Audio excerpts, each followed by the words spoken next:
સુરત કલેક્ટરાલયે મળેલી સંકલન બેઠકમાં ધારાસભ્ય વિનુ મોરડિયા સરકારી અનાજના દુકાનદારો સામે ગરજ્યા હતા અને ગરીબોનું અનાજ દુકાનદારો ખાઈ જતા હોવાનું જણાવ્યું હતું.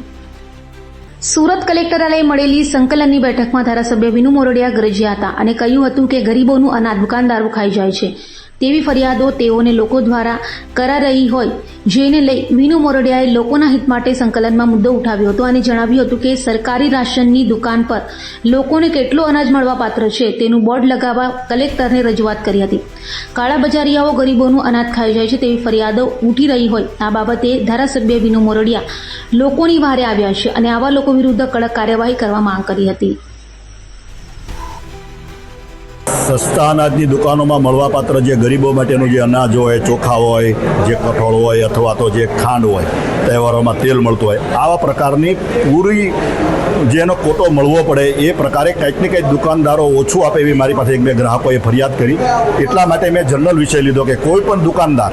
મળવાપાત્ર જે અનાજ ને ચોખા જે છે એને દુકાન ઉપર બોર્ડ લગાવવામાં આવે, જેથી કરીને ગ્રાહકોને ખબર પડે કે અમને મળવાપાત્ર શું છે અને અમને જે સ્ટેમ્પ સ્તંભ લે છે, સ્તંભ લઈને જે અનાજ આપે છે એમાં કોઈ વાર એમ કે ફરિયાદ કરે છે કે અમને ઓછું આપે છે, તો એવી જગ્યાએ સ્તંભ ન મારે, પૂરતો કોટો જે મળવાપાત્ર છે એ જ મળવો જોઈએ. આવું કોઈ પણ આવી માહિતી હોય અથવા તો કોઈને આવી રીતે છેતરવામાં આવે તો એ અમારા સુધી વાત પહોંચાડે. અને અહીં કલેક્ટર સંકલનની ચર્ચા થઈ છે કે એને બોર્ડ મારવામાં આવે, જેથી કરીને ગ્રાહકોને, ગરીબ લોકોને સરકારની જે યોજના છે કે ગરીબો સુધી અનાજ પહોંચે એ પૂરતી યોજના સંપૂર્ણ લાગુ થાય એ માટેનો એક પ્રયાસ છે.